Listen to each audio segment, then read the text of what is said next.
saya akan menjelaskan materi pembelajaran di mana KHD-nya yaitu 3.4 menjelaskan struktur dan kebahasan teks narasi atau cerita fantasi baik yang didengar ataupun yang dibaca, di mana indikatornya yaitu 3.4 menelaah struktur dan kebahasan teks narasi. Tujuannya yaitu setelah kita menceritakan teks narasi, maka siswa diwajibkan untuk membahas struktur dan kebahasaan dari teks narasi tersebut. Materi pembelajarannya itu yang pertama menjelaskan struktur dan kebahasaan teks narasi, yang kedua menjelaskan dan berikan jenis dan contoh apa saja dalam struktur dan kebahasaan teks narasi.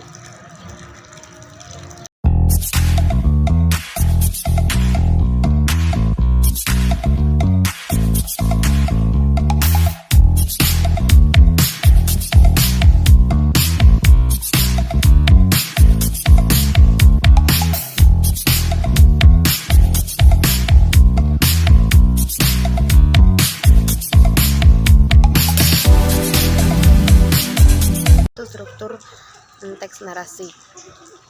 Yang pertama ada orientasi. Orientasi berisikan waktu, tempat, tokoh, serta watak dari setiap tokohnya dan apa yang sedang terjadi. Yang kedua ada komplikasi. Pada bagian ini penulis menceritakan kejadian penting, sebab dan pemicu yang menimbulkan konflik antar tokoh. Yang ketiga ada resolusi, yaitu bagian ini konflik menurun dan dapat diselesaikan. Yang keempat ada reorientasi. Bagian ini berisikan penutup teks yang berisi pesan moral cerita tersebut. Tahap ini tidak wajib dalam sebuah teks narasi.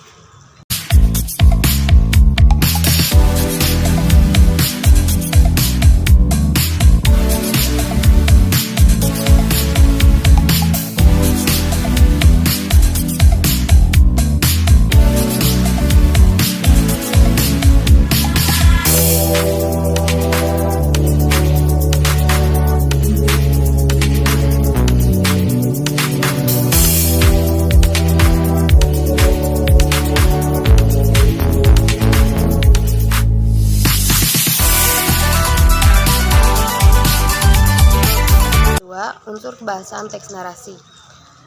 Unsur kebahasaan teks narasi itu yang pertama menggunakan kata kiasan atau metafora. Menurut Kamus Besar Bahasa Indonesia, metafora adalah kata atau kelompok kata yang tidak mewakili arti yang sebenarnya, melainkan digunakan untuk membandingkan dua hal secara langsung. Metafora disebut juga sebagai gaya bahasa atau majas perbandingan. Yang kedua, menggunakan kata kerja transitif dan intransitif. Kata kerja transitif merupakan kata kerja yang dilengkapi dengan objek, baik itu benda, frasa, ataupun kata ganti. Jenis kata kerja ini bisa diubah menjadi bentuk pasif. Sedangkan kata kerja intransitif merupakan kata kerja yang tidak membutuhkan objek. Jenis kata kerja ini tidak bisa diubah menjadi bentuk pasif. Yang ketiga, menggunakan kata benda, sifat, frasa, atau klausa. Tentunya penggunaan kata benda, sifat, frasa, dan klausa ini disesuaikan dengan jenis topik yang disampaikan dalam teks narasi. Yang keempat, menggunakan kata penghubung, penanda, atau urutan waktu. Agar pembaca tidak bingung, biasanya pengarang cerita akan menggunakan kata penghubung, penanda, urutan waktu.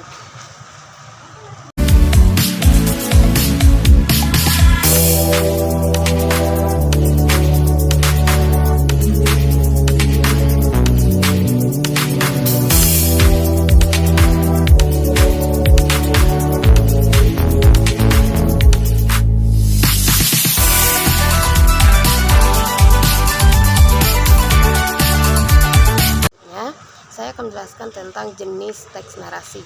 Tentu jenis teks narasi ini ada beberapa. Yang pertama itu narasi informatif, merupakan karangan yang bertujuan menyampaikan informasi dengan tepat berdasarkan peristiwa atau kejadian.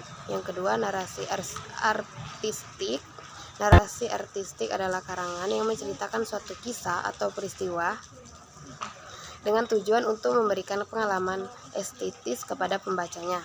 Jenis ini biasanya berupa fiksi atau non-fiksi, fiksi atau non-fiksi dengan bahasa figuratif atau kiasan. Yang ketiga, narasi sugestif. Narasi sugestif adalah narasi yang menceritakan sebuah peristiwa atau kisah dengan maksud terselubung kepada para pembaca atau pendengarnya.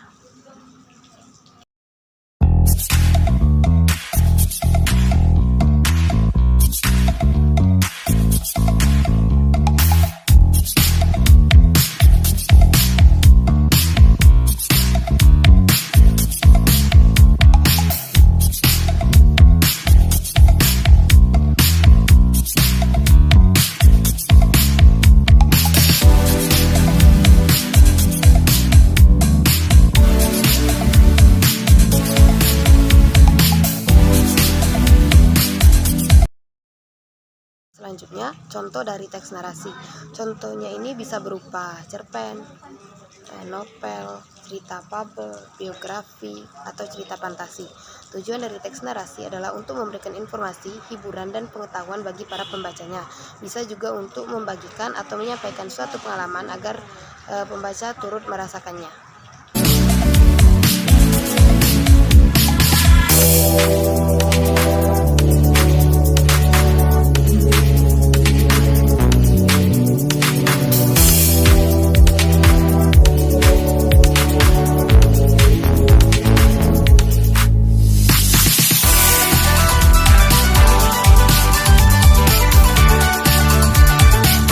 Itu dapat saya sampaikan. Lebih kurang saya mohon maaf. Bila ada kesalahan saya mohon ampun. Wassalamualaikum warahmatullahi wabarakatuh.